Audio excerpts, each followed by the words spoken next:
Takže počujeme pútačky, myslím, že sú tu za rohom už. Uvidíme, ktorí prídu prvý. A vidím sanitku, rýchla zdravotná pomedzi na mieste. Ugotovacie pracovisko privolávajú všetky dešky na plnú systému postupne. Jednoducho si odovzdajú informáciu tak, aby mohli pri dopravnej nehode alebo pri akékoľvek mimoriadnej udalosti spolu zasiahnuť. Vidíme, že zaujímajú miesto a vidím tu aj afišov, ktorí budú vlastne vykonávať tú ďalšiu prácu, budú sa snažiť z toho havarového auta vyslobodiť tí zranené osoby, tak, aby mohli poskytnúť samozrejme zdravotníckú, technickú a inú pomoc, následne ich odovzdajú do rúk zdravotníkom.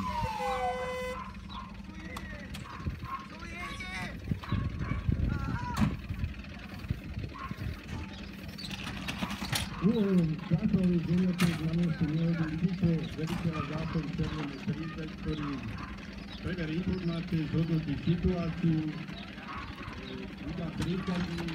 Prvé príkazy sú o tom, akým spôsobom sa musí to auto stabilizovať, zabezpečiť priestor, aby tam nedošlo k ďalšej dopravnej nehode. Prečo to hovorím? Pretože tieto nehody sa väčšinou stávajú na cestách frekventovaných, kde sa pohybujú rôzne vozidlá, rôznou rýchlosťou, musia zametiť alebo obmedziť ten priestor tak, aby nedošlo k ďalším problémom. Odriešený priestor, veliteľ zásahu poslal na miesto zdravotníka, ktorý zase koľko zranený, osob je v motorovom vozidle, vidíme, že spolupracuje koľko rýchlosť zdravotnej pomoci. Na veliteľ ďalej zabezpečuje príkazy informáciu pre operačné pracovisko, ako to vyzerá na mieste, čo sa vlastne stalo, koľko tam zranených a čo treba všetko urobiť, či potrebujú ďalšie síly a prostriedky na vykonanie zásahu. Ďalej vydá príkaz na zabezpečenie postavenia akumulátora, aby nedošlo k ďalšiemu požiaru, a nie len požiaru, ale aj niektoré osobné motorové vozidlá rozumnej výroby majú u nás akumulátorov, ktorý sú zásobované výrobky rôzne osoby. Tieto hľadky treba eliminovať, aby nedošlo k zraneniam zasahujúcich príslušníkov zrejmou vidíme, že na mieste sa postavila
dobrým koncom, že vyzrajení poľahodnosti súvislosti vyzrejko paralelné vody a odovzdajú do rúk zdravotníka. Je tu populárny vyzrajný praktikou, že ako by si je odkaz ročná, písa sem Amerika, iných krajín, Ameriky. Oficiálne sa to volá, že vypodobovanie rekord, ale zranený rekord jeden závodníci najbolšia Slovenská republiky, kde Nitrania sú trojnásobný majster Slovenska, dvakrát zo 7 ročníkov stabilizované. Tým, že dosť často zatajujú dopravná noda, dokonca ešte aj produktovne trény na pripísaných stačných vozidlách, tak aby nenávidí dopravné node vedeli všetky tie skúsenosti z nízy, efekty avarovaných, efekty zvanených efektov, avarovaných vozidlách. Práve vidíme na tvojej strane použití špeciálneho náradia, akým spôsobom sa dajú opäť ovplyvniť voda. Otrú sa pánky, voda sa vykopia, alebo keď sú iné problémy a potrebujú rýchlejšie konať, tak jednoducho sa vyberú bez okna, zadne dve, dostanú záchranári do vozidla a sanitárov záchranné práce. Tieto zásahy chodia so špeciálnymi vozidlami, veľmi dobrým vybavením. Vybavenie, myslím, že na úrovni európskeho štandardu. K tomu zásahu samozrejme potrebuje ochranu rôzne výcviky, školenia a špeciálne oblečenie, vidíte. Gotové topánky, nohavice, ochranu hlavy, očí, samozrejme rukavice, podobne. Toto náradie, čo používajú pri strianí, je riadené, ale dosť povedané napájanie priamo vozidla. Dosť často sa stávajú dopravné nehody aj mimo cesty, v ťažkom dostupnom teréne. Samozrejme aj tam sa dajú použiť tieto náradia, ktoré sú pripravené a vo vozidle pripísané na zásah a mimo agregátu, to znamená, že majú vlastne voľno. Takže buď na akumulátor alebo na iný zdroj by mohli použiť teraz aj samotné vodovka a vyplniť v prípade zaspojenia šťastia alebo avarujú nejaké iné väčšie vozidlo, ktoré sa dostalo mimo cestu do neprincípneho stavania. Vidíme opäť, že strieľujú dvere, ale niektoré hovorí, že táto sa otvorí ako konzerva. Je to pravda, pretože možno nakoniec ešte taký ukážu, akým spôsobom sa dá otvoriť aj strecha. Posunú sa stopy a iným spôsobom sa vyklopí celá strecha tak, aby sa dostali, keď je potrebné zranené osoby.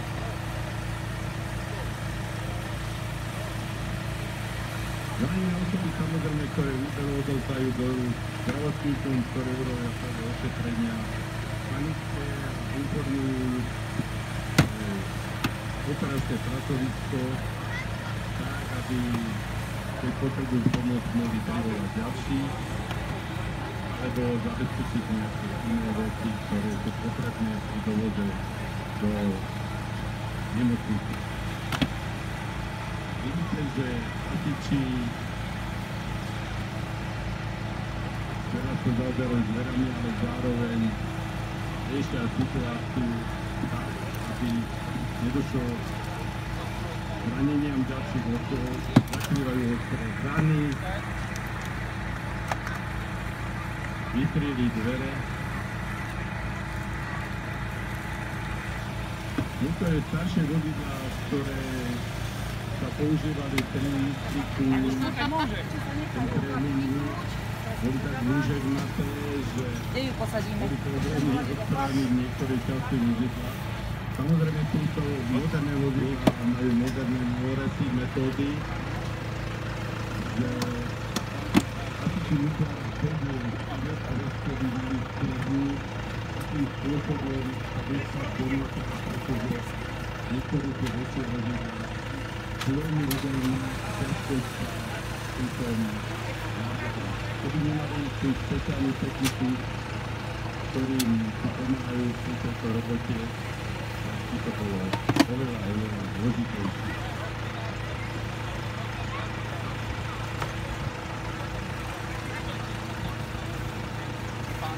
Určite by vás zaujímalo, len dvoma vetami poviem, že koľko asi takýchto zásahov asi absolvujú povedzme za rok.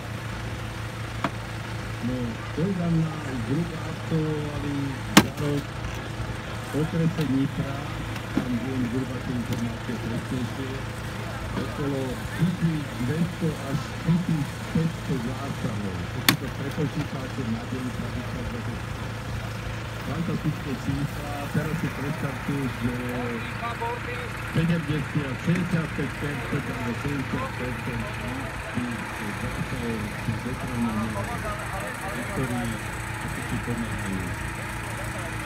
Takže nielen hasia požiare, vykonávajú rôzne technické zásahy, či už na vode, pod vodou, alebo vo vzduchu, pomocou vrtuľníka, ale dosť často zasahujú aj na cestách, rôznych cestách, či už okresných, alebo mestských, alebo okresných cestách, pri rôznych dopravných situáciách. Samozrejme okrem toho vykonajú iné činnosti, ako povodne, požiare, väčšieho rozsahu, lesné požiare, takže samozrejme to záleží na tom, na ktorom teritóriu budujúci. Teraz sa vám vidím, ako zaujímavé to vydali na notiska, vytývajú rôzne informácie, zájmania, povedávajú tie informácie, vozidla vypovedá,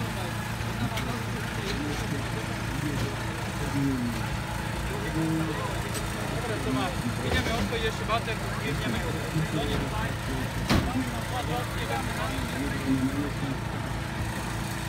Prevádzajú tie ostatní státy, tie ostatní.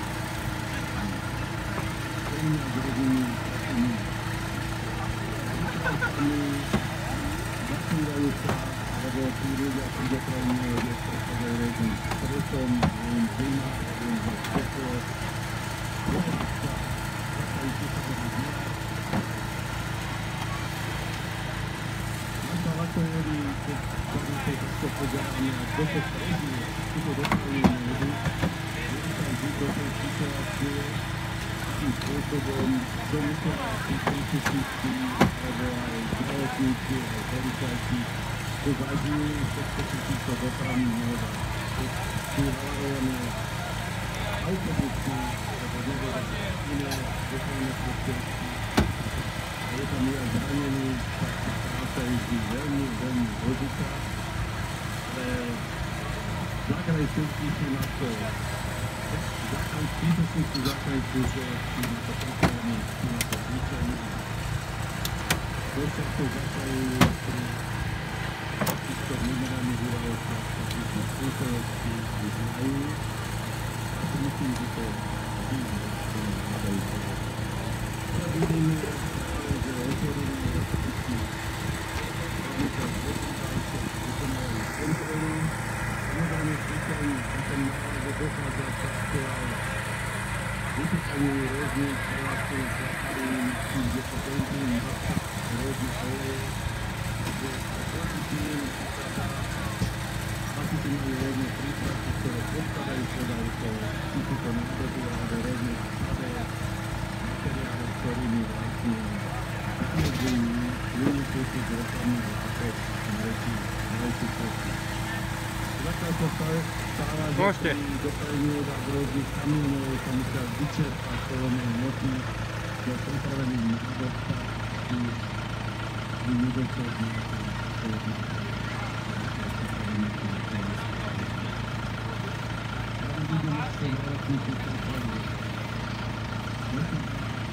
teraz tu zaujímavé osoby pôjde oknom púšti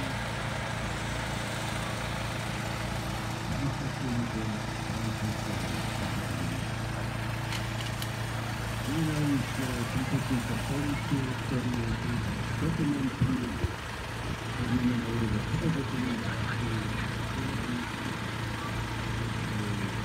materiály, ktoré sú